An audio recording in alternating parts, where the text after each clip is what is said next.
हम्म। संलेखना संथारा समाधि, इसमें हमारा 12 भावनाओं पर चर्चा चल रही है, जिसमें संसार भावना पर हो रही है। तो इसमें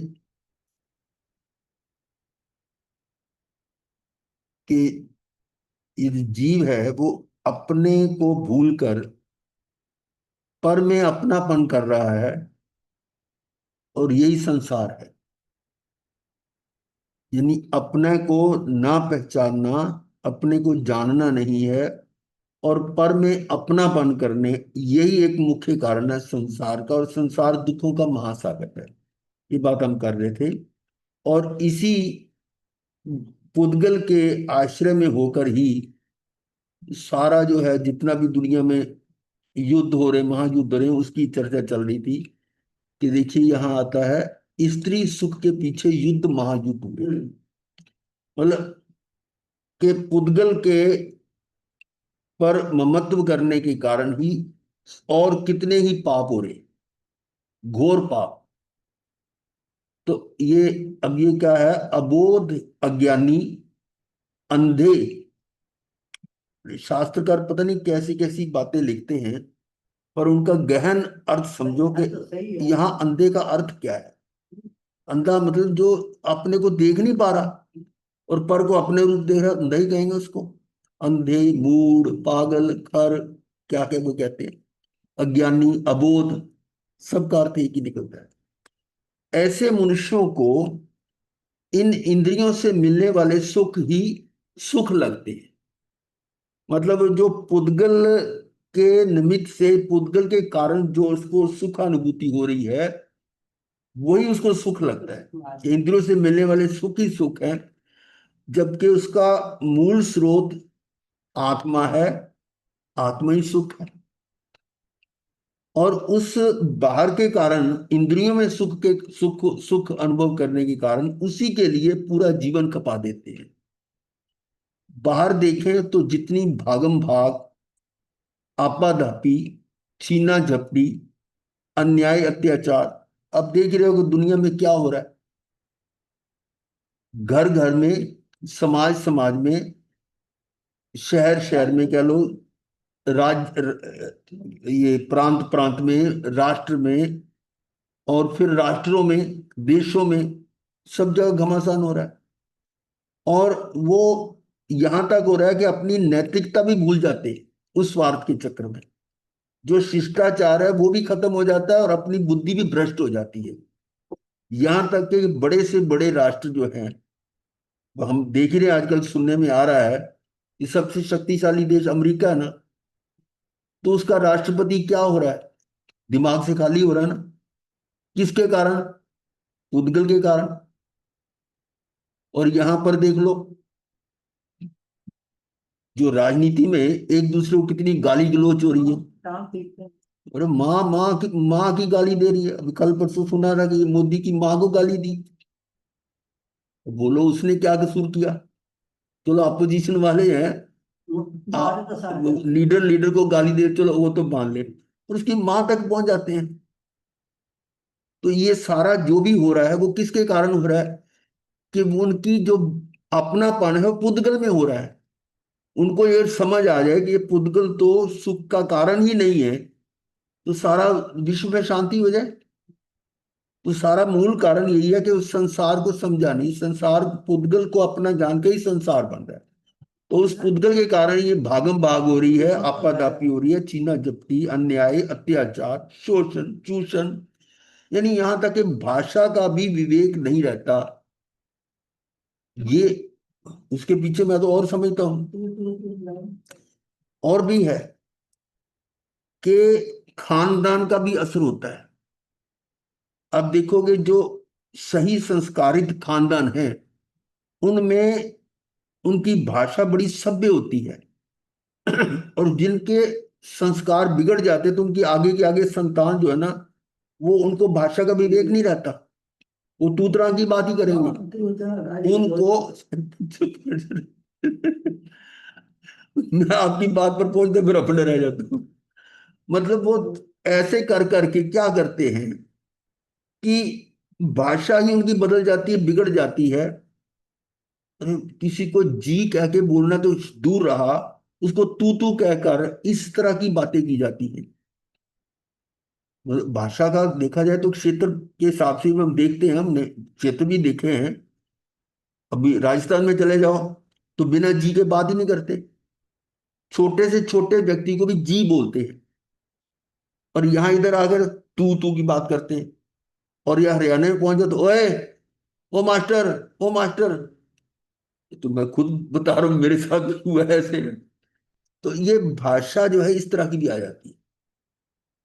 तो जिस तरह के खानदान में रहता है उस तरह के संस्कार आ जाते हैं। तो यहाँ जो अधिकतर धार्मिक या आध्यात्मिक या तात्विक ज्ञान न होने के कारण ये सारा जो बखेड़ा हो रहा है। अब बात समझ में आ गई होगी कि ये जो जितना कुछ हो रहा है उसके पीछे कारण क्या है।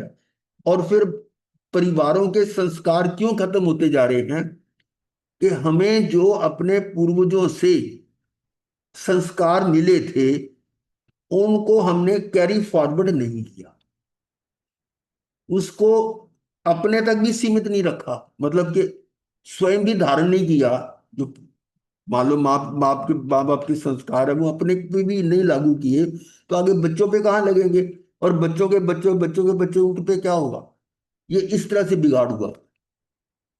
तो ये है, अगर हमने अपने परिवार को, अपने खानदान को, अपनी संस्कृति को बचाना हो तो कहते हैं ना, चैरिटी बिगिंस एट होम।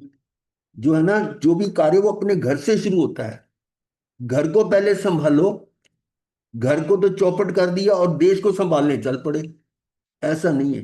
तो वो घर को संभालने का यही मतलब भाव है कि अपने जो संस्कार हैं उनको प्रिजर्व करें, उनको बचाएं और उनको आगे अपनी संतान में ऐसे ही उनके अंदर मतलब उस तरह के उसको प्रसारित करें।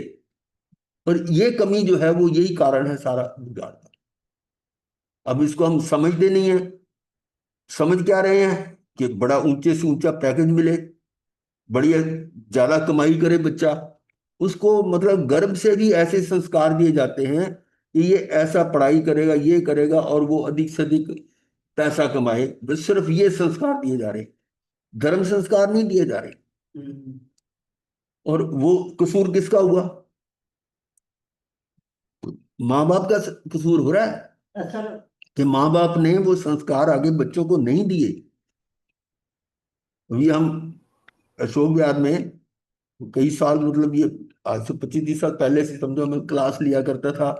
25 बोल भी कहते थे कि बच्चों को भेजो, तो माँ बाप कहते कि बच्चे तो कहना नहीं मानते। कसूर किसका है। कहते ये माँ बाप का कसूर है, तुम खुद आओ। और माँ बाप में भी संस्कार नहीं है तो बच्चों में कहाँ से होंगे। फिर उनको ही बुलाना शुरू किया। तो कहने का भाव ये है कि ये जो अपने अपनी संस्कृति को अगर हम इस तरह से नहीं सुरक्षित करेंगे तो ये इस तरह का वातावरण बिगड़ता ही जाएगा। तो यही होगा फिर, लूट मार, मार धाड़, क्लेश, संघर्ष, वैर विरोध, वाद प्रतिवाद घर घर में हो रहा है। वार प्रतिवार, घात प्रतिघात, यहां तक कि युद्ध महायुद्ध भी इन इंद्रिय विषयों, सांसारिक साधनों, धन वैभव, प्राकृतिक राजकीय सत्ता प्राप्ति, प्राकृतिक या राजकीय सत्ता प्राप्ति, ये मेरे को कुर्सी मिल जाए, कुर्सी के लिए छीना झपटी, एक दूसरे की कुर्सी खींचते, टांग खींचते हैं, छीना झपटी के लिए सारा यही हो रहा है। ये एक तो ये कारण हुआ कि उनको अपने आप का बोध नहीं है, इसलिए कहा ना अबोध। सबसे पहले शब्द ही है अबोध। ये बोध नहीं है, अज्ञानी है। और ये कारण है। और वो अज्ञानी क्यों है, उसके पीछे मैंने इसलिए कहा है कि ये हमारे माँ बाप का भी कसूर है कि माता पिता जो है वो उनको किस प्रकार की बोधि नहीं देते। अब आगे ये उदाहरण दिया जा रहा है, पौराणिक काल में भी दो महायुद्ध, कौन कौन से, रामायण में और महाभारत में। राम रावण युद्ध, कौरव पांडवों का, महाभारत मात्र स्त्री या स्त्री सुख, ये युद्ध जितने भी हुए हैं किसके कारण हुए। स्त्रियों या स्त्री सुख, स्पर्श सुख के पीछे हुआ। जैसा महाभारत में वैसा पद्मनाभ और पांडवों पे राजा पद्मनाभ और कृष्ण दोनों के बीच युद्ध का कारण द्रौपदी हरण था। ये कहानी आपने उसमें धर्म कथा सूत्र में आती है, 11 धर्म कथा में, 11 धर्म कथा में आती है ना, कि द्रौपदी जो है वो महलों में थी और नारद मुनि थे जो, वो कहीं उनको रोक टोक होती नहीं थी, कहीं भी किसी रनवास में कहीं भी चले जाते थे, उनको कोई रुकावट नहीं होती थी। ऐसे टहलते टहलते वो उधर चले गए द्रौपदी के वहां, और वो अपने मस्त अपने के ध्यान में अलग से थी या कैसे अपने रूप को देख रही थी। तो नारद ने इसको बुरा मान लिया कि इसको इतना अभिमान है, इसका अभिमान चूर करता हूँ। अब वो थे तो थोड़े से खुराफाती, तो प्रकृति के लगाव, थोड़ा कुतूहली थे ना, और देव ऋषि थे। अब उन्होंने क्या किया कि वहां से चले गए धातकी खंड में। धातकी खंड हमारा जो जम्बू द्वीप है, इसके चारों तरफ लवण समुद्र है, जिसकी चौड़ाई 2 लाख योजन है, जबकि जम्बू द्वीप 1 लाख योजन का है। तो ये पार करके फिर वो धातकी खंड आता है। तो धातकी खंड में भी 2 क्षेत्र हैं, पूर्वी और उत्तरी भाग, पूर्वी और पश्चिमी। तो उसमें भी पांच पांच पांच भरत, यानी 2 भरत क्षेत्र हैं, 2 ऐरावत क्षेत्र हैं, 2 महाविद्य क्षेत्र हैं दातकी खंड में। तो उनमें से जो नजदीक में था वो, उस दातकी खंड में वो भरत क्षेत्र में एक में गए। वहां पर वो जो वासुदेव थे, उसका वो जो राजा था पद्मनाभ, पद्मनाभ राजा जो है ना, वहां उसके महलों में चले गए नारद जी। तो नारद, गुरु जी, अच्छे बदनामी गुरु जी। हाँ जी। पद्मोत्तर राजा है, पद्मोत्तर। क्या? पद्मोत्तर है राजा का नाम, पद्मोत्तर। पद्मनाभ, हाँ जी। ये लिखा है पद्मनाभ। पद्मनाभ तो लग गया गुरु जी, ये दातकी खंड वाला ये पद्मोत्तर है राजा। हमें अच्छा, तो कल्प सूत्र में तो इसका पद्मोत्तर नाम ही आता है। राजा राजा तो पद्मनाभ था ना। चलो जो भी है, हम चलो तो जो भी है जी, थोड़ी सी कहानी पद्मोत्तर कहानी का की नाम। संक्षेप में कह रहे हैं। हमें उसके जाना, पीछे थीम देखना है कि वो राजा पद्मनाभ के महलों में गए, राजा ने उसका स्वागत किया, वनवास में ले गए और दिखाने लगे, देखो मेरी रानियां कितनी स्वरूपवान है, सुंदर है, बड़ी प्रशंसा कर रहा है। अब नारद ने देख के नाक मार दिया, क्या है? कहते ये क्या है? वो जो है ना वहां द्रौपदी उसके मुकाबले एक नाखून के बराबर भी नहीं है। अच्छा, अब उसको भड़का दिया। वो भी शक्तिशाली राजा था, तो उसने देव माया से, अपने देव की शक्ति, उसके देव उनके अधीन होते हैं जैसे भी, तो उस द्रौपदी को उठा लिया, मां उसके महलों से उठा के अपने वहां ले आए। अब पांडवों ने देखा कि द्रौपदी गायब है। अब वो तो अपना काम करके किनारे हो गए, नारद तो, अब वो ढूंढ रहे हैं क्या करें, ये कहाँ है। फिर नारद को पूछा, आप तो सब जगह घूमते हैं, बताओ क्या हुआ। उन्होंने थोड़ा हिंट दिया, ऐसा मैंने देखा था पद्मनाभ आपके महलों में थी। अच्छा, अब तो है पांच पांच कृष्ण पति होके उसको एक को नहीं संभाल सकते। कृष्ण महाराज के पास गए कि हमें हमारी रक्षा करो, क्या करें। तब वो जो है ना, कृष्ण जी ने उनको लेकर, उनमें शक्ति थी, वासुदेव थे, लवण समुद्र पार किया, पार करके बोले चले गए वहां। वहां जाकर उन्होंने पद्मनाभ को ललकारा, तो उसी युद्ध हुआ। और फिर वहां का जो ना राजा था, वो जो भी जहां जहां थी देव की रानी थी, तो उसको कहा कि उसको लौटा दे।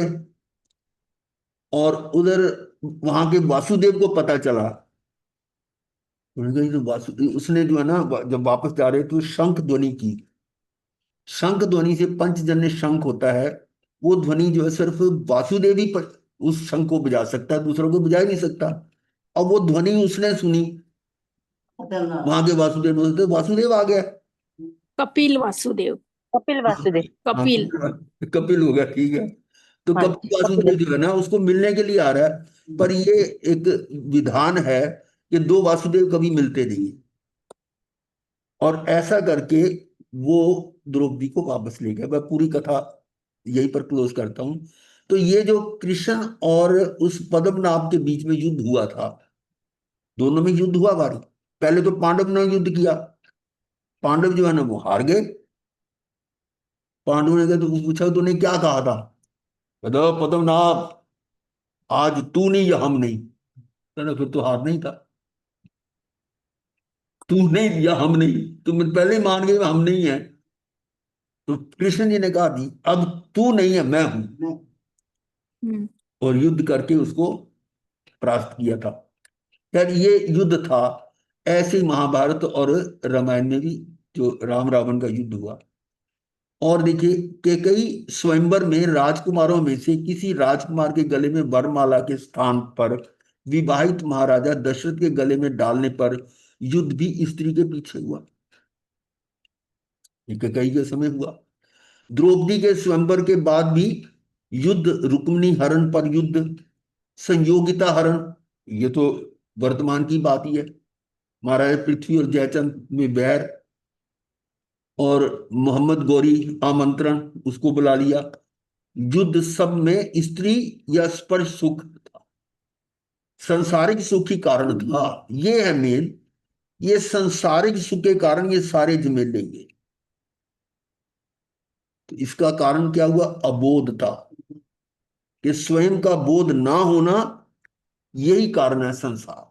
ये संसार भावना की बात आ रही है। ये संसार है क्या? आज सुबह भी हम क्लास में ही कर रहे थे कि एक मात्र आत्मा के आश्रय से ही मोक्ष है। उसमें चर्चा आज पूरी हमारी 1 घंटा यही चली थी कि किसी वेश, बाह्य वेश आवश्यक है, परंतु बाह्य वेश से मुक्ति नहीं होती। वो मुक्ति का कारण नहीं है। मुक्ति का कारण तो क्या है? आत्मा का आश्रय। आत्मा का आश्रय कहो या ज्ञान दर्शन चरित्र मोक्ष मार्ग, उसका आश्रय। क्योंकि आत्मा में जब आप स्थित होते हैं तो ज्ञान दर्शन चित्त ऑटोमेटिक होगा। और जब इस अवस्था में होगे तो आपका मुनिवेश स्वयं ऑटोमेटिक होगा। मुनिवेश होगा होगा यदि आप आत्मा में स्थित हो गए। ये भावलिंग हो गया। तो जो भावलिंग वास्तव में भावलिंगी है, वो द्रव्य से लिंग आएगा ही आएगा, उसका नियम से। तो इसका मतलब बाह्य वेश भी होगा, परंतु बाह्य वेश से मुक्ति नहीं है। तो वहां पर चर्चा चल रही थी कि नग्न दिगंबर कह लो या हमारे श्वेतांबर कह लो, ये वेश आवश्यक है। पर ये आएगा कब? जब आपका भावलिंग होगा, जब आप आत्मा पे आश्रित हैं, तो अपनी आत्मा में स्थित हैं, तो ये वेश ऑटोमेटिक आएगा। परंतु इस वेश से मुक्ति नहीं है। और बात वहां हम वो अपने हिसाब से कर रहे हैं कि नगन दिगंबर हुए बिना मुक्ति नहीं है। हम कहते हैं नहीं, श्वेतांबर से मुक्ति है। दोनों ही गलत है। ना तो नगन, उसी में लिखा, उस समय सार में ये था कि नगन दिगंबर, दिगंबरत्व में भी मुक्ति नहीं है या वस्त्र धारण से भी मुक्ति नहीं है। इन दोनों से हटना पड़ेगा, तब मुक्ति है। और ये बात हम जानते हैं, मानते भी हैं कि नगन हुए बिना मुक्ति नहीं है। अब कहोगे ये अब वो आप कहोगे ये कैसे कहते हो कि नगन हुए बिना मुक्ति नहीं है? हम कैसे मानते हैं? आगम पढ़ो, आचार्य सूत्र में बिल्कुल स्पष्ट है। आचार्य सूत्र में महाराज उसमें जी, लिखा था। असली में हो या ना हो, भावों से तो नग्न ही रहना है हमें, कि ना शरीर जी भी ना, नहीं है, नहीं खाल भी नहीं मेरी नहीं है, हड्डी नहीं, भी मेरी नहीं है। नहीं, भावलिंगी की बात जो द्रव्य से भी वो होगा। होगा। अच्छा। हाँ, मैं वो आगम का प्रमाण दे रहा हूं ना। आगम है, आचार्य सूत्र में आया है। कोई 3 वस्त्रधारी है, कोई 2 वस्त्रधारी है, कोई 1 वस्त्रधारी है, कोई अचेल निर्वस्त्र है। और फिर ये 2-3 जगह ऐसा प्रमाण आया है कि परिहार विशुद्धि चरित्र में भी साधना के लिए वो 6-6, मतलब 4-4 और एक 9 का सिंगाड़ा होता है। तो 4 मुनि साधना के लिए अचेलक होकर, निवस्त्र होकर, नग्न होकर बाहर वो करते हैं। कौन, किसके शास्त्र में? हमारे। और फिर वो चार वापस आ जाते हैं, दूसरे चार हो जाते हैं। तो इसका मतलब दिगंबरक तो जरूरी है। और फिर जब कहा है कि ये चार वस्त्र में, उस पर फिर एक वस्त्र छोड़ देता, तीन, यानी एक जीर्ण शीर्ण हो गया और उसने नहीं बनाना, तीन रह गए। तीन में से एक और निकल गया, दो रह गए। दो में से एक रह गया, एक भी निकल गया तो दिगंबर हो गए। आगम आचारंग आचारंग सूत्र में है। और फिर जितने भी तीर्थंकर हुए हैं ना, अचेलक हुए हैं। तो इसमें कहने में कोई मतलब गलत नहीं है। ये भावों की बात तो है कि भाव से, अगर वो भावलिंगी है ना, तो इस वेश में स्वतः आएगा, नियम से, निश्चय। अगर वो इसमें नहीं आता तो इसको मतलब भावलिंगी भी नहीं है, वो भावलिंगी भी नहीं है। द्रव्यलिंग में क्या आएगा? वेश और व्रत नियम, ये बाह्य वेश है। व्रत नियम जो 27 गुण या 28 गुण है, मूल गुण, ये तो है बाह्य वेश। और भावलिंग क्या है? जब आत्मा में आश्रित हो गया, तो जब आत्मा में स्थित हो गया तो वेश कहाँ रह गया फिर? वो वेश से दृष्टि हटाए बिना मुक्ति है ही नहीं। तो वो वही बात यहां है कि जब तक हम अपने आप को नहीं जान पाते, अपने आप का बोध नहीं होता, अबोधता के कारण ही हम पर में अपनापन करके, शरीर में अपना करके, शरीर में अपनापन कर लिया, शरीर पर आश्रित वेश, शरीर जो वेश शरीर पर आश्रित है ना, तो इससे अपना अपन कर लिया कि मैं श्वेतांबर, मैं फलाना, मैं दिगंबर, मैं। इसका मतलब इसमें जो विकल्प चला, तो इसका मतलब अब जो है वो मुक्ति वो कारण नहीं है। वो पुद्गल में ममत्व है, उससे निर्ममत्व हुए बिना मुक्ति नहीं है। तीर्थंकर भी इस शरीर से भी निर्मम हो जाते हैं, देश से निर्मम हो जाते हैं कि दिगंबर हूं, उनका इसका ध्यान ही नहीं है। वो तो अपने आत्मा में ही स्थित हो जाते हैं। तो आत्मा के आश्रय के बिना मुक्ति नहीं है। ये बात जो है ना, ये अब क्योंकि समय सार हमारा चल रहा है बिल्कुल एंड पॉइंट पर। 415 गाथाएं हैं, अभी 411 तक हमने किया है। तो चार गाथाएं और बची, तो इसका मतलब पूरा थीम तो आ चुका है ना, उसी का सार निकल रहा है। और आप देखोगे कई बार जो आप, कई हो सकता है कोई इसको नोट करते हो ना करते हो, हम डेली विचार भेजते हैं ना, आज का विचार, उसमें कई विचार बड़े गहन चिंतन वाले होते हैं। बड़े क्या, सारे ही होते छोटे छोटे हैं, पर वो चिंतन वाले होते हैं। मैं जैसे एग्जांपल देता हूं, ये देखिएगा, ये 27 तारीख का था, ये 27 तारीख का था संवत्सरी महापर्व। क्या लिखा है? स्वयं को भूल कर। ये पहले ही लिखा हुआ है, मतलब कि भाई ये रोज अलग नहीं लिखता, पहले लिख रखे हुए हैं। स्वयं को भूल कर मतलब अबोधता हो गई।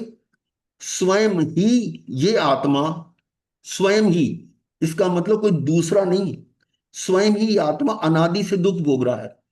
इसका मतलब दुख भी यही आप भोग रहा है और भूल भी अपने को यही रहा है। स्वयं को भूलकर स्वयं ही ये आत्मा अनादि से दुख भोग रहा है। मतलब छोटे छोटे सूत्र दिए हुए हैं, इन पर अगर आप व्याख्या करो तो घंटों हो सकती है। कि स्वयं ही भूलकर स्वयं ये आत्मा अनादि से दुख भोग रहा है। इस भूल के लिए स्वयं से क्षमा मांगते हुए, क्योंकि क्षमा पर्व था ये संवत्सरी, तो क्षमा दूसरों से मांगने की जरूरत नहीं है। पढ़ो क्या है, इस भूल के लिए स्वयं से क्षमा मांगते हुए, स्वयं से, स्वयं को जानो, स्वयं को पहचानो, स्वयं में रम जाओ। वो क्या आ गया? मोक्ष मार्ग आ गया। स्वयं में स्थित, अपने स्वयं को जाना, स्वयं को जाना, स्वयं को पहचाना, स्वयं ही रम जाओ। और स्वयं ही स्वयं को सर्व दुखों से सदा के लिए मुक्त कर। एक एक शब्द जो है ना वो बड़ा गहरा, ये मेरा नहीं है, ये आगम की बातें, इसी समय सार से लिया हुआ है ये।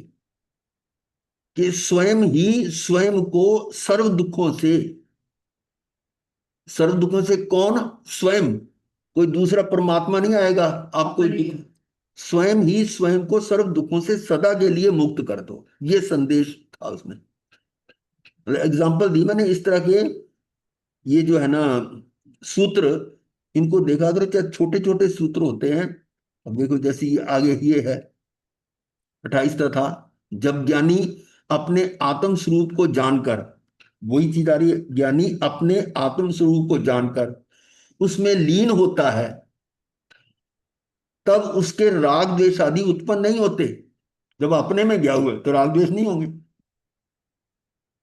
ऐसी स्थिति में उसको कोई शत्रु मित्र भाषित नहीं होता, उसको कोई लगता नहीं कि मेरा कोई शत्रु है, कोई मित्र है।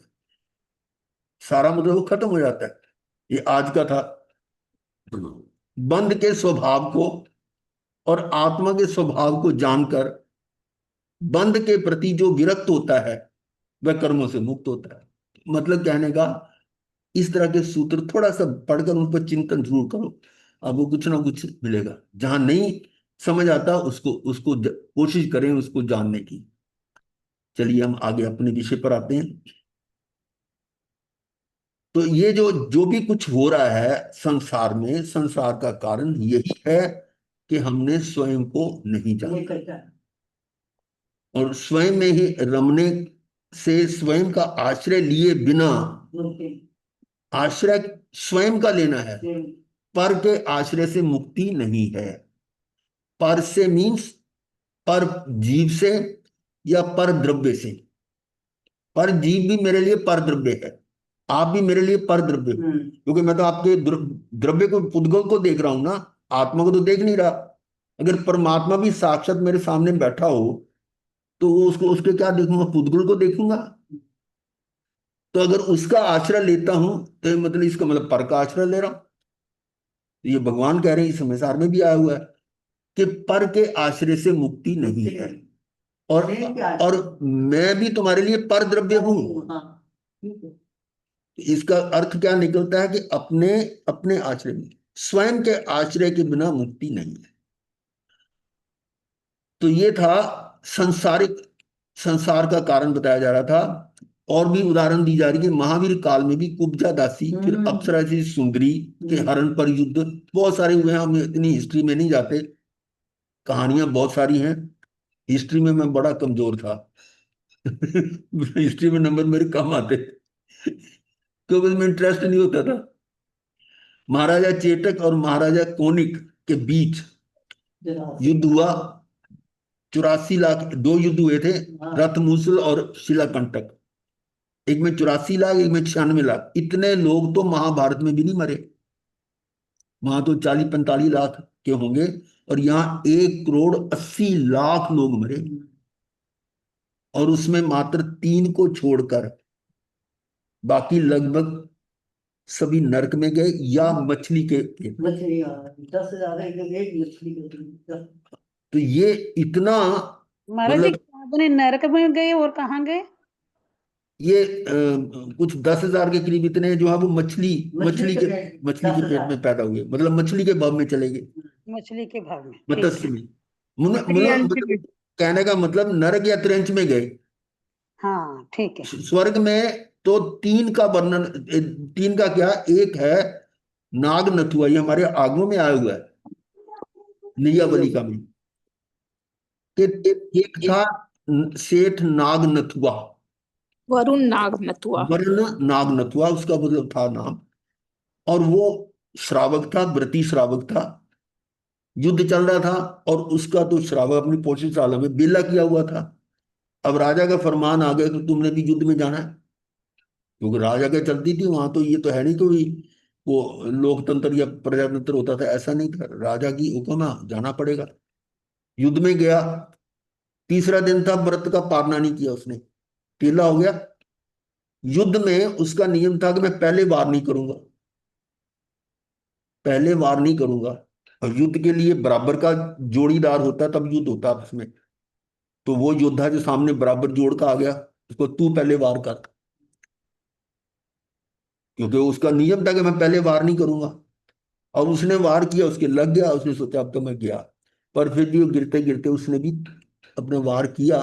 परंतु फिर देखा कि अब मेरा बचना मुश्किल है, तो उन्होंने अपने रथ को पीछे मोड़ा, पीछे मोड़ के जगह पे जाके घोड़े को अलग किया और खुद वह संस्तारक बिछाकर और विधि पूर्वक संथारा ले लिया। ठीक है। उसका एक मित्र था, जो धर्म तो बिल्कुल जानता नहीं था, पर उसकी श्रद्धा बहुत ही सेठ के प्रति, कि जो सेठ जो भी करता वो सही करता है, उसको वो ब्लाइंडली फॉलो करता था। कुछ देर बाद उस पर भी वार हुआ और वो भी पीछे आया, और जैसे जैसे उसने किया वैसे वो करने लगा, और कहता जी मैं जानता कुछ नहीं, पर जो सेठ कर रहा है वही मैं कर रहा हूं। ठीक है। और दो जने ये हुए, वरण नाग नथुआ और उसका मित्र, जिसमें से वरण नाग नथुआ जो था वो तो देव बना, और देव वर्षा हुई। तो वहां से लोगों ने समझा कि जो भी मतलब युद्ध में मरता है वो वीर गति को प्राप्त हो, मतलब देव गति में जाता है। परंतु ऐसा नहीं, वो मात्र वही देव गति में गया, और वो जो उसका मित्र था वो मरकर मनुष्य बना। ये नहीं पता महावीर में कहाँ, वो जहां भी मनुष्य बना, उसके बाद फिर मर के फिर मनुष्य बनेगा, तब महावीर में जाएगा, वहां से वो मुक्त होगा। और ये जो राजा चेटक था, इसका भी युद्ध में था कि वो एक वार करता था सिर्फ, पर उसका वार अचूक होता था, तो 10 दिनों में 10 राजकुमारों को मार दिया उसने।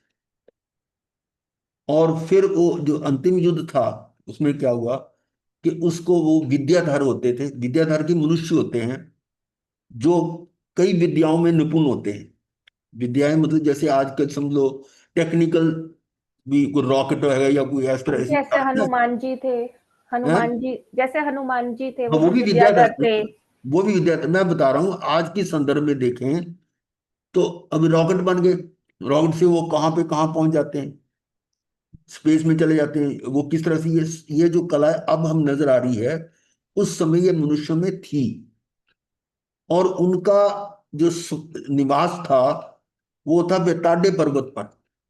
बेताड्य पर्वत के ऊपर जो मतलब हमारे भरत क्षेत्र का बाइसेक्ट करता है, बीच में एक पर्वत है, जिससे एक उत्तरी भाग एक दक्षिणी भाग होता है भरत क्षेत्र में। तो इस दक्षिणी भाग में हम हैं, इसके भी 3 टुकड़े हो जाते हैं, तो हम सेंट्रल पार्ट में हैं। तो वो बेताड्य पर्वत और विद्याधर होते थे, वो विद्याधर उसको उठा के ले गए विमान में, उनके पास कला थी, वो ले गए, और वो बाद में वो देवगति में गए। और वो मनुष्य के 3 बंदे हो गए ना, इनके अलावा बाकी सभी या तो त्रेंच बने या नरक में गए। तो मतलब ये नहीं है कि भी जो युद्ध में मरता है वो देवगति में जाता है, ऐसा नहीं है। ये हमारे आगमों से प्रमाण मिलता है। तो इतने लोग मरे, मनुष्यों की हत्या वाले महायुद्ध, अब ये हिंसा, इतनी हिंसा, इतना पाप क्यों हुआ? फिर पीछे जाएं, अबोध, अज्ञानी, है ना, वो सारा कारण वही है। ये जो ये स्टार्टिंग में आया था हमारा, अबोध ज्ञानी अंधे मनुष्य, कि इंद्रियों से सुख मांगने हैं। ये सुख इंद्रियों में है, जबकि सुख आत्मा में है। आत्मा में स्थित होने से फिर कोई कमी है ही नहीं। निज आत्म ऐसा मंदिर है जहां तुझको तेरा भगवान मिले। तो इस तरह से वो युद्ध में इतने मरे, और किसके लिए? एक हार हाथी के लिए, पद्मिनी के लिए, खिलजी और महाराणा का युद्ध। ये राजस्थान की बात है। तो ऐसे ही आगे चलते हैं। अंग शास्त्र ज्ञातधर्म कथांग में भी आया है कि 6 राजकुमारों ने एक अप्सरा जैसी महासौंदर्यशाली मल्ली कुमारी को प्राप्त कर, ये वर्णन पहले आ चुका है इन्हीं भावनाओं में। स्पर्श सुख, सांसारिक सुखों के लिए रणभेरी बजा दी थी, युद्ध का न्योता दे दिया था मल्ली पिता को, मल्ली के पिता को, महाराजा को। अब ये तो मल्ली कुमारी तो अवधि ज्ञानी थे, उन्होंने सारा वो रचना पूरी समझ में थी। वो बाकी सारी कहानी आपने सुनी हुई है, उसको देखते क्या है। पूर्व वर्णित अशुचि भावना में विस्तार से है, उसमें हम कर चुके हैं अशुचि भावना में।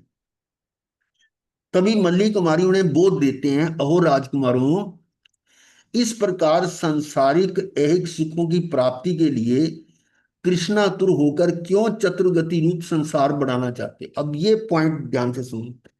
ये संसार क्यों हो रहा है कि जो आप संसारिक सुखों की प्राप्ति के लिए कर रहे हो? यहां किसकी इसके पीछे जा रहे हो, पुद्गल के पीछे। आज सुबह भी जो हमारा ध्यान हो रहा था उसमें भी आता है कि पुद्गल का चिंतन करने से ही कर्म बंध है। पुद्गल का चिंतन, और हम दिन रात यही करते हैं, पुद्गल का चिंतन कर रहे हैं। या तो भूतकाल में होते हैं या भविष्य काल में होते हैं, वर्तमान में तो होते ही नहीं हैं। तो उनके कारण उन्हीं के सुखों की प्राप्ति लिए तृष्णातुर होकर क्यों चतुर्गति रूप संसार बढ़ाना चाहते हो? ये भोग, ये भोग्या। अब क्या मतलब भोग और भोग्या का? भोग मतलब जो आप भोग रहे हैं, और भोग्या जिसको भोगा जा रहा है, जिसको भोगा जा रहा है। जैसे मान लो भोग, आप अपने मकान का भोग कर रहे हो तो भोग हो गया, और भोग्या गुण मकान हो गया। स्त्री का भोग हो रहा है तो स्त्री भोग्या होगी। भोग और भोग्या ये बाहर से आकर्षण लगते हैं, पर इनको विष पान कहा है। इस भव पर भव, भवों भव मारक है। ये इस भव में नहीं मारते, एक भव के नहीं है। संसार में तो कोई कोई भी कोई अपराध कर ले तो वो सजा इसी भव में होगी। कहते ज्यादा ज्यादा सजा क्या होगी? फांसी हो जाएगी। तो एक बार मरना पड़ेगा ना। परंतु इन जो इस तरह के कार्य हमारे हैं जिससे हम संसार बुला रहे हैं, तो भवों भव मरना पड़ेगा। तो अगर ऐसा करोगे तो गुरुदेव कहते हैं ना, करो तो मरो। मरो कहाँ? चतुर्गति में बार बार मरो। करोगे तो मरोगे, करो और मरो, ना करो तो करो। बस। तो ये भोग भोग्या बाहर से आकर्षक लगते हैं, पर इनको विष पान कहा है। इस भव पर भव, भवो भव मारक है। ये भोग्या बाहर में इतनी सुंदर दिखती है, परंतु अंदर तो भयंकर दुर्गंध पड़े पड़े हैं। वो समझाया उन्होंने उस मूर्ति से, उस मूर्ति से समझाया कि इसमें सुख नहीं है। इन तुच्छ भोगों में कभी संतुष्टि नहीं हो सकती। ऐसी इस स्पर्शेंद्रीय सुख के पीछे क्यों अनंत कर्म बांधकर अनंत दुख उठाना चाहते हैं? ये अमूल्य मनुष्य भव तो अनंत भव भ्रमण, बहुत इंपॉर्टेंट लाइन है। ये मनुष्य भव, ये अमूल्य मनुष्य भव तो अनंत भव भ्रमण मिटाने के लिए मिला है। ये जो मनुष्य भव मिला है वो किसके लिए मिला है? अनंत भवों को खत्म करने के लिए। वो बात नहीं, पर इस पॉइंट पर जहां जहां हम होते ना वहीं रहा करो। ये अमूल्य मनुष्य जो मिला है, कैसे मिला वो छोड़ो, अमूल्य मनुष्य भव तो ये जो मिला है, हमें मिला चाहे कैसे भी मिला, ये तो अनंत भव भ्रमण मिटाने के लिए मिला है। अनंत भव भ्रमण मिटाने के लिए मिला है। और अगर हम इसको भी व्यर्थ कर दिया, इस भव में भी भव बढ़ा लिए, तो भवों का अंत कहाँ होगा जी? भव का अंत इसी में से हो सकता है। भव मिटाने के लिए ये मनुष्य भव है, और इसमें भी हमने भव बढ़ा लिए, तो बताओ भवों का अंत कैसे होगा? ये बात समझने की है। वो बाकी तो कहानियां अलग है कि मुनि हमें वो साथी शकुनों से ये मिला, पर पॉइंट पर ये ध्यान रखें कि ये अमूल्य मनुष्य भव तो अनंत भव भ्रमण मिटाने के लिए मिला है। सोचो अपने पूर्व भव का, ऐसी संयम साधना की परंतु कुछ कमी रह गई, अतः भव बढ़ गया। अब ये भव में क्यों आना पड़ा? कि पिछले जन्म में हमने कई बार साधना की होगी। ये तो है नहीं कि पहली बार ये संयम दिया है, कितनी बार संयम लिया होगा। पर उस संयम लेने पर भी मोक्ष क्यों नहीं हुई? इसका मतलब हमने उस संयम में बाह्य वेश में मुक्ति को मान लिया कि मुक्ति के कारण बाह्य वेश है। वो सुबह वाली पॉइंट की है, मैं वो बहुत इंपॉर्टेंट लाइन थी सुबह की जो थी, कि जो देह देह या लिंग है या जाति है, उसमें मुक्ति का कारण मान लिया, ये मिथ्या है। और हमने क्या किया कि लिंग मतलब वेश धारण कर लिया तो कहेंगे हमारी मुक्ति हो जाएगी।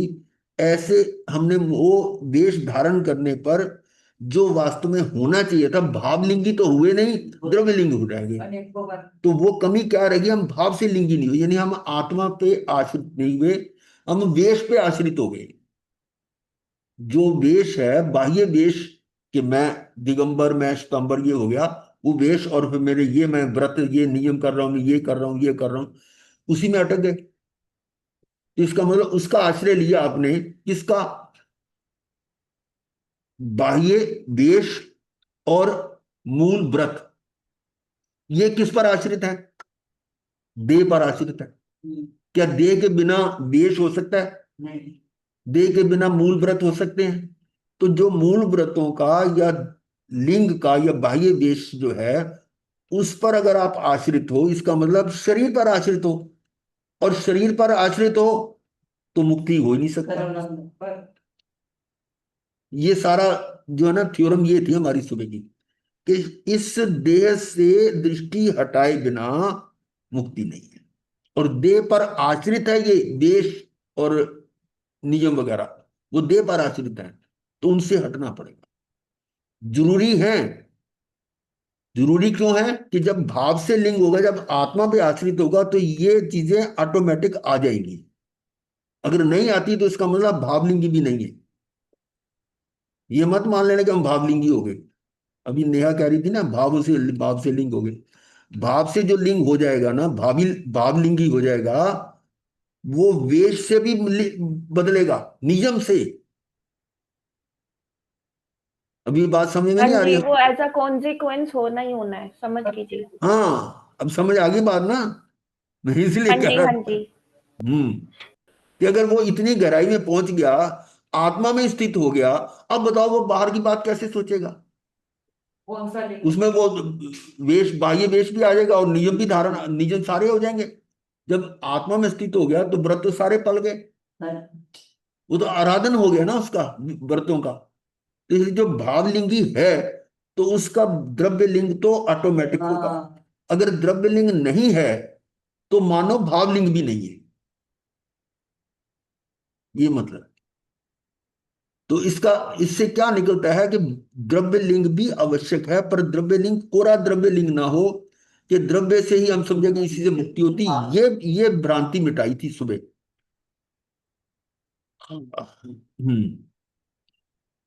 तो कहां पर थे हम? ये था। अंदर तो देवता जगान पर है, इन तुच्छ भोगों में। हाँ, तो इन तुच्छ भोगों में कभी संतुष्टि नहीं हो सकती।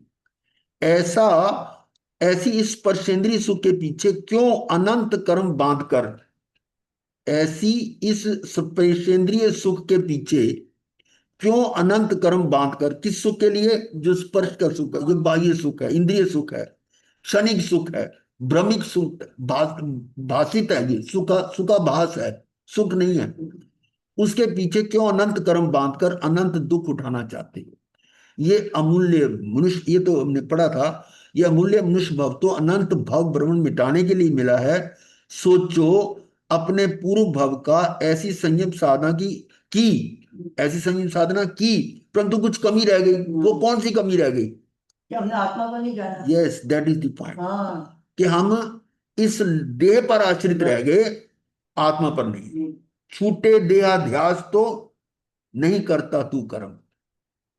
देहाध्यास, देह, देह आत्म बुद्धि, देह आत्म बुद्धि हटे बिना। देह आत्म बुद्धि का मतलब क्या? कि आत्मा में, आत्मा का देह में अपनापन, देह में अपनापन, मैं देह हूं, इस बुद्धि के हटे बिना धर्म नहीं है। तो वो कमी रह गई। हमने देहाध्यास नहीं छोड़ा, देह देह आत्म बुद्धि नहीं छोड़ी, वो कमी रह गई, अतः भाव बढ़ गया। अभी भी अवसर है। ऐसा उत्कृष्टतम वीतराग संयम वाला संयम पाले। क्या कह रहे हैं? ऐसा उत्कृष्टतम वीतराग संयम वाला संयम पाले के संसार से ही मुक्त हो जाए। सभी बाद में संयम ले मुक्त हो जाते हैं। ये बोध दिया किसने? मल्ली कुमारी ने।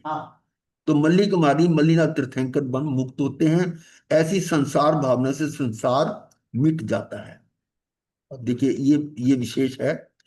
हे भगवान, आपकी अनंत करुणा से ऐसा बोध मिलते भी, ऐसा बोध मिल गया। कैसे मिला? हमने स्वाध्याय किया या प्रवचन सुना, वो तो मिल गया। पर वो बोध मिलने पर भी संसारी जीव मात्र संसार, संसारी कार्य में मर खप जाते हैं। इसका मतलब वो जो शाब्दिक ज्ञान हुआ वो आत्मसात नहीं हुआ। हाँ वो तो यही रह जाता। हाँ हाँ यही रहने की बात नहीं है। वो वो छोड़ो, फिर एडवांस चले जाते हो। जो बोध मिल रहा है शास्त्रों से, शब्द है ना, वो शब्द अंदर नहीं गए, नहीं, आत्मसात नहीं हुए। आत्मसात नहीं हुए, इसलिए संसार इन संसारिक कार्यों में मर खप रहे हैं। ये मतलब है कि अनंत करुणा से ऐसा बोध मिलते, ऐसा बोध मिल भी गया, वाणी मिल गई, मतलब किसी तरह से वो समसरण में भी पहुंच गया, उत्तम से उत्तम चल रही है, देशना चल रही है।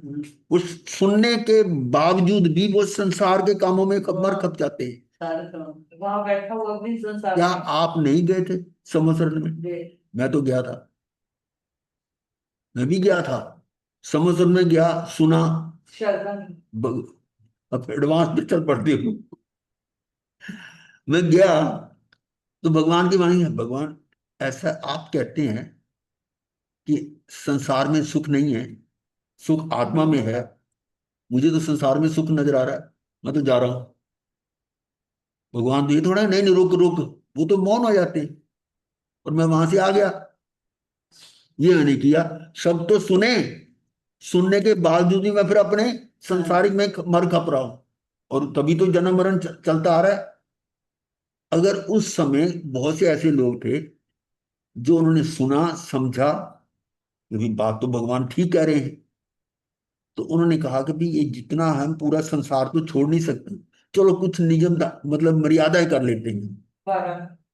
वो उन्होंने अपने हिसाब से नियम ले लिए, भगवान ने नहीं दिए, ये ध्यान रखना। भगवान तो मौन आ जाते वाणी खिलने के बाद, वो तो किसी को कहते नहीं, कुछ करते नहीं, राग द्वेष रहित है, बीत रागी, उनके लिए वो करे ना करे क्या फर्क पड़ता है। वाणी स्वतः कीर्ति है उनके तीर्थंकर गोत्र के कारण। तो वो क्या करते हैं नियम जैसे, फिर वो भाई हमारे को समझाने के लिए शास्त्रकारों ने लिख दिया कि अभी अनंत श्रावण ने कहा मैंने ये इतने तौलिए रखूंगा, इतने साबुन रखूंगा, इतने ही ब्रश रखूंगा, इतने मजा पेन, आता है। वो 26 बोल आते हैं उसमें। तो वो मैं ऐसे ऐसे करूंगा, मैं घी ऐसे लूंगा, या मैं बड़े ऐसे दही बड़े ऐसे करूँ, ये करूँ, सारी ऐसे बात, कि भगवान ने कहा था हमको ये ऐसे करना, ये स्वतः उन्होंने लिया। तो वो मतलब उस लिमिट में रह गए, और वो वहीं पर अभी रखड़ रहे हैं, मतलब अभी तो संसार में ही है ना। और कुछ ऐसे थे, उनको भगवान की वाणी बहुत रुच गई, ये तो भगवान जो भी करें बिल्कुल सही है, और अगर हम इसका पालन नहीं करेंगे तो हम तो रुलते रहेंगे संसार में।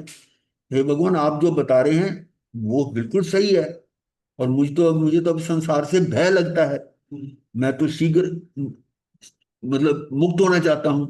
तो वो यानी प्रार्थना करते कि हमें संयम व्रत अंगीकार करना है, तो वो संयम ले लेते हैं, और कुछ उनमें मुक्त भी हो जाते हैं। तो देशना तो वही थी, हाँ शब्द तो वही थे, सुनना। पर उन शब्दों को सुनकर किसने क्या किया वो बात अलग है। हाँ क्या अपने आप। ये बात आई है कि बोध मिलते भी संसारी जीव मात्र संसारिक कार्यों में मर खप जाते हैं, पूरा जीवन बिता देते हैं। अब समझ आ गई ना बात? अबोध प्राणी कहते हैं कि यदि सभी, अब देखो ये पॉइंट भी बड़ा है, काफी लोग ऐसे बोलते हैं, क्या कहते हैं वो, यदि सभी ऐसे संसार छोड़कर सन्यासी भिक्षु संयमी हो जाएंगे तो संसार कैसे चलेगा? नहीं, ठीक है, धारणा तो सही है, फिर सारे सारे मुक्त हो गए तो संसार में क्या बचेगा? और कहते कौन है कि इस संसार की रचना ही स्पर्श इंद्रिय भोग से, इसी से मनुष्य भाव मिलता है, जिसे मोक्ष साधना का मूल कहते हैं। यानी कारण यह है कि संसार कैसे चलेगा। संसार ऐसे ही भावों वाले, ऐसे विचार वाले, ऐसे अबोध प्राणी के कारण ही चलेगा, जो ये मानते हैं कि संसार में सुख है, और संसार से सारे अगर निकल गए तो संसार कैसे चलेगा, उनको चिंता संसार की है, तो संसार में रहेंगे वो। संसार खाली हो तो गया। उन्हीं लोगों के कारण संसार रहेगा, चलो। वो नहीं, वो जाएंगे नहीं, भव्य हो या अभव्य हो। भव्य होते भी वो मुक्त नहीं हो पाएंगे, ये क्योंकि ये पुद्गल का आश्रय छोड़े बिना मुक्त हो नहीं सकते, तो संसार उनके कारण चलेगा। इस संसार की रचना ही स्पर्श इंद्रिय भोग से है। ठीक। क्या कहते हैं वो, कि अगर ये स्पर्श इंद्रिय वगैरह ये भोग नहीं होंगे तो संसार खत्म हो जाएगा। इसी से मनुष्य भाव मिलता है, और इसी से मनुष्य भाव मिलता है जिसे मोक्ष साधना का मूल कहते हैं। तो अगर हम संसार छोड़ देंगे तो जन्म मरण आगे होगा नहीं, तो मोक्ष किसको होगा फिर? इस सारे संसार में संसारियों के समक्ष मात्र इन ऐन्द्रिक भोगों से प्राप्तव्य सुख का ही लक्ष्य है, यही लक्ष्य है उनका, ये हमें इंद्रियों का सुख मिले। इनके अतिरिक्त सुख कहाँ है? किसने देखा परलोक और उसमें सुख है? ऐसा भी विश्वास नहीं आता। हाँ उस काल्पनिक परलोक के पीछे, काल्पनिक परलोक के पीछे, परिलोक के पीछे मेरे हाथ में विद्यमान सुख, कहते ना हाथ में आई, हाँ वो विद्यमान सुख, इंद्रिय विषयों से अनुभव में आ रहा सुख कैसे छोड़े, क्यों छोड़े? वो तो पता नहीं मिलेगा ना मिले, अब हाथ में आया वो इसको क्यों ना भोगे? ये इस तरह की भावना। अब आगे देखिए, अहो भगवान, अब जीवनांत काल में, अंत काल की अंतिम घड़ियों में मैं स्वीकार करता हूं कि ज्ञात पृथ्वी पर जो अरबों मनुष्य रह रहे हैं वह सत्य ही होगा। क्या? जीवनांत काल में, अंत काल की अंतिम घड़ियों में मैं स्वीकार करता हूं कि ज्ञात पृथ्वी पर, ज्ञात पृथ्वी का मतलब क्या है? वैसे तो ये ढाई द्वीप है, परंतु हम तो इस दुनिया को जानते हैं, जो कि भरत क्षेत्र का एक छोटा सा भाग है, एक भाग है 6 भागों में से, जिसमें अरबों मनुष्य कर रहे हैं। ये क्या? ज्ञात पृथ्वी पर जो अरबों मनुष्य कर रहे हैं, क्या कर रहे हैं? सारे जो अरबों, कितने 8 अरब हैं करीब, वो क्या कर रहे हैं? तो वे सत्य, वो जो ज्यादा दुनिया कर रही है वो ठीक ही होगा ना? भीड़ चाल में होता है, जिस दुकान पर भीड़ ज्यादा होती है ना, तो उस पर लोग और ज्यादा जाते हैं, ये सारे इतने हैं, ये सारे पागल थोड़ा है, ये ठीक ही कर रहे हो, चलो अभी तुम भी कर लो, ऐसा होता है। तो ये भी स्ट्रेटेजी होती है कि अपने 5-10 जो बंदे को, उनको दुकान पे खड़े करके वो भीड़ करती, तो वो भीड़ को देख के और लोग भीड़ आ जाते हैं। बहुत सारी चीजें हैं। तो सुख ही देता होगा, ये आ गया कि जब इतने लोग हैं तो इसका मतलब बात ये सही होगी उनके।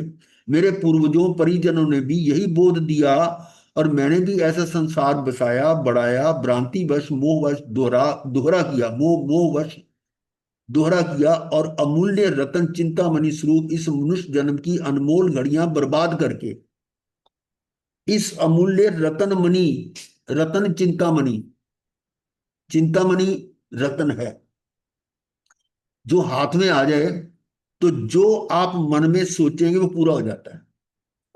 जैसे वो कहानी में आता है ना, अलादीन का चिराग। तो अलादीन का चिराग जो है ना, वो चिराग को घिसते हैं वो क्या नाम है उसका, देव प्रकट हो जाता था। उस चिराग का भूत कह लो, कुछ कह लो, जिन जिन जिन जिन पर प्रकट होता था। तो उसको कहते हैं, हाँ हे मालिक मैं क्या करूं? तो जो जो वो कहता वो करता जाता था। अब यहाँ तो चिंतामणि रतन तो ऐसे जिसमें भूत भी नहीं बुलाना पड़ता। हाथ में अगर चिंतामणि रतन है तो जो आप सोचोगे वो स्वतः होता जाएगा, ऐसा है। इस तरह का यह मनुष्य जन्म है।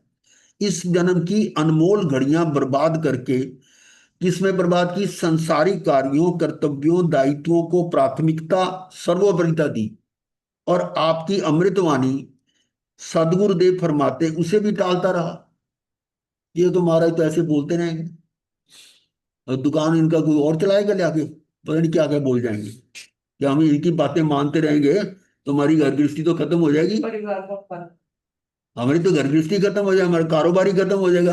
वो छोड़ छाड़ के, भाई आज आज दुकान बंद करनी है, वो हमारे गाहक सारे खत्म हो जाएंगे। मतलब वो उसको भी टरकाते हैं फिर। अब जैसे संवत्सरी जैसा दिन होता है, उस दिन भी नहीं बंद करते। तो सांसारिक संबंधों के निर्वाह में धर्म ध्यान करने के स्वर्णिम अवसर को खोया। ये जो अवसर था उसको खो दिया। तो गुरु भगवंत समझाते तो उल्टे तर्क देता। क्या? जब गुरुदेव समझाते तो क्या कहते? साले के नवीन भवन कोठी का नांदल था।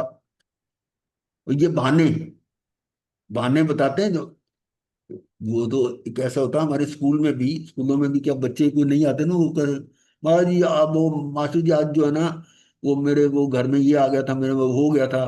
तो, तो हम भाषा नहीं जानते ना, तो वो पता नहीं क्या था, एक बार की था, हमारे घर में ना बिटोड़ा ब्याह गया। अब बिटोड़ा ब्याह गया, हम तो समझते नहीं बिटोड़ा ब्याह क्या होता है। बिटोड़ा, निकोड़ा का नहीं नहीं, वो पाथियां होती है ना, पाथियों गीरा जिसको बोलते हैं, अच्छा। उसको वो कहते हैं। वो वो खोलते हैं ना, उसमें से कुछ होता होगा। अब ये घटना ऐसी वो बहाने हैं इस तरह के। तो वो भाषा ऐसी होती, तो मतलब वो कहने का अर्थ ये है कि इस तरह के बहाने बनाए जाते, तो ऐसे महाराज के लिए भी बहाने बना देते हैं। क्या साले के नवीन भवन कोठी का नांगल था, उसका गृह प्रवेश था, बेटे के ससुर बीमार हो गए थे। अब बेटे का ससुर बीमार हो गया तो वो जाना जरूरी था।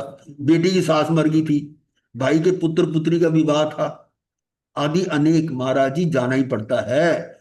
संसार में बैठे हैं, गृहस्थी निभानी है, वो तो निभानी पड़ेगी। कमाने भी जाना पड़ेगा। गुरु भगवंत फरमाते तो कर्म भी बंधेंगे। चतुर्गति रूप संसार में अनंत बार डूबना मरना भी पड़ेगा। आ गया ना, पड़ेगा। पड़ेगा। ठीक है ना, करोगे तो वही। ये देखो ना, पड़ेगा शब्द में कल वाला तो दोहरा रहा हूं। पड़ेगा। अधोगतियों में भी दुख भोगने जाना पड़ेगा। अहो भगवान, अब अंतिम काल में, अंतिम घड़ियों में इस चतुर्गति रूप संसार वृद्धि के समस्त कृत्यों पापों के अपराध स्वीकार करता हूं। अपने आप को आप अरिहंत सिद्ध परमात्मा की साक्षी से गुरु भगवंत की उपस्थिति में धिक्कारता हूं। मुझे धिक्कार है, धिक्कार है, मैं मेरा अपराध, आप निष्फल हो, निष्फल हो। हाँ जी, कोई भजन बोलने का इच्छुक हो तो हम वही वाला भजन लगा सकते हैं। नहीं, ये कौन सा है, ये तो कोई और ही। चलो ये और अलग से है।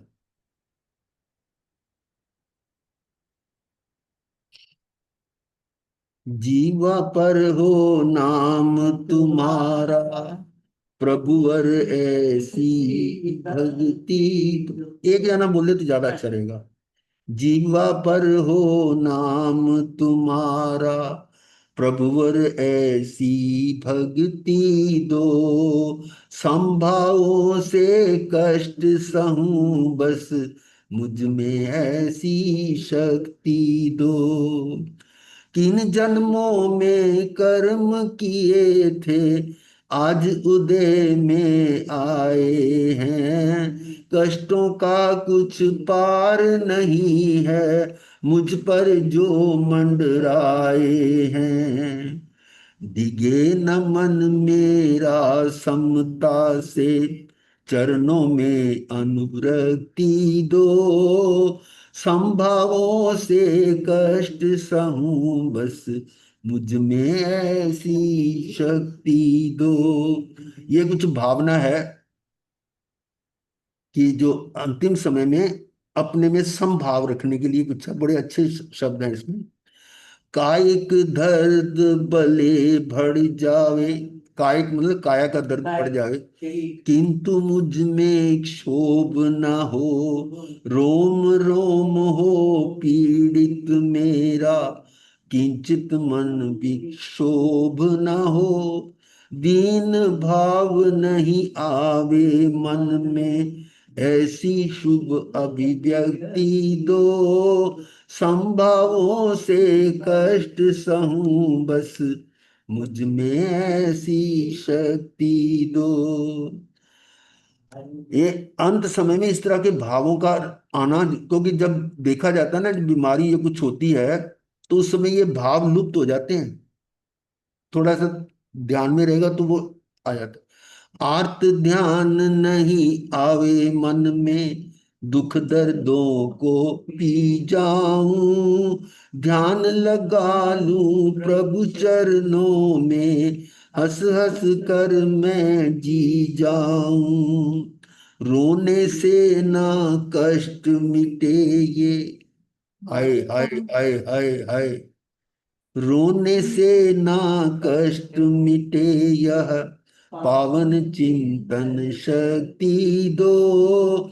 संभावों से कष्ट सहूं बस, मुझ में ऐसी शक्ति दो। महावेदना भले सतावे, ध्यान तुम्हारा ना छोड़ूं, जीवन की अंतिम सांसों तक अपनी समता ना छोड़ूं। कभी न मांगू प्रभुवर तुमसे, कष्टों से मुझे मुक्ति दो। यानी ये प्रार्थना भी नहीं करनी कि मुझे कष्ट मेरे मिटा दो। कभी न मांगू प्रभुवर तुमसे, कष्टों से मुझे मुक्ति दो। संभावों से कष्ट सहूं बस, मुझ में ऐसी शक्ति दो।